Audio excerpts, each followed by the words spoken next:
What's happening, racing fans? Welcome back to the channel. Brought to you in association with betting.co.uk. I'm Ginger Joe and I'm back bringing you my final verdict and selections for both the 2000 and the 1000 Guineas. We've got the first classics of the season and I can't wait for these ones to unfold. I really enjoy playing the singles, but I quite enjoy playing the cross Guineas doubles as well to try and win some bonus funds if you manage to land both races. If you're new to my channel, please do hit that subscribe button. It really helps me out the channel. And I'm back every single week with my daily selections. Going to be back with a weekend preview. And of course, I've got the golf selections out there now where we're actually standing at a really big profit for the season so far.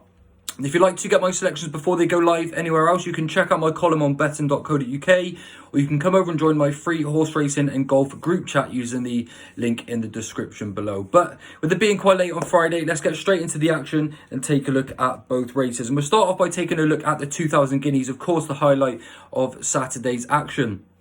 And actually, this race is starting to look quite clear-cut to me at this stage, but it is important to take a look at the reasons why that is. And it actually evolves around some of the other runners in this race too. Little Big Bear actually comes into this race a really classy individual, but he's only been tried over 5 furlongs and 6 furlongs to date. And I do honestly have a bit of a doubt about him staying the mile trip and being as effective over this distance more than anything else. He's got a really nice turn of foot, but the issue is that he's going to have to be able to travel for longer on the bridle and then use that kick after maybe 7 furlongs of the race when he's only actually managed to run over 6 furlongs so far. And for him, I think it's quite decisive that trip needs to be a little bit shorter, but he's that good of a horse. He's got nowhere else to go. He is a very worthy contender in this lineup, but there's definite trip concerns for him. His stablemate, however, the hot favourite here, Auguste Rodin, he's one that's got plenty of stamina and he's been proven over a mile already, albeit on heavy ground, but it proves that he stays and he travelled all over that ground too. I think he's got a big advantage over a few of these based on having the credentials over a mile already. He's guaranteed to stay, where a lot of these are question marks around the trip before anything else as well. He was a little bit of a tricky horse at the beginning of his career, but he's really stepped on and matured quite quickly. And I think he's almost a complete horse. I imagine that he's going to be ridden quite prominently for this race. And that will only help his chances with that extra stamina that we already know that he possesses. And even though he's a 9-4, in fact, he's 15-8 favourite now, I do think he's a very good value favourite for that position. I do believe the main danger is probably Chaldine, based on him having maybe the most raw ability out of the runners in this field. Royal Scotsman got to within a head of Chaldine in the Dewhurst, but I've just got concerns about how much Royal Scotsman can improve. Yet Chaldine looks raw, looked fresh, but still had bags of talent to win some big races last year. And I think if he puts it all together, coming off that blip last time out, I think he's going to be a really big danger. Don't necessarily think he can beat Auguste Rodin hands down. However, he is the one I think with the most raw ability and the one that's probably open to most improvement out of the remainder of the runners.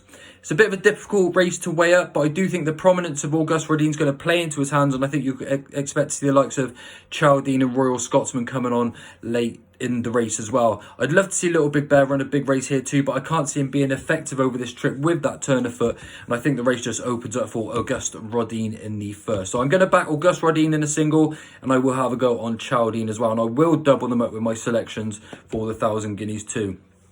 The 1000 Guineas is definitely a little bit more open. Again, I'm a bit of a fan favourite in this one because I like Lazoo as a horse. I think she was really good and got the hearts of a load of public racing supporters last year by winning and just seemingly improving for every single run that she actually had on a racecourse.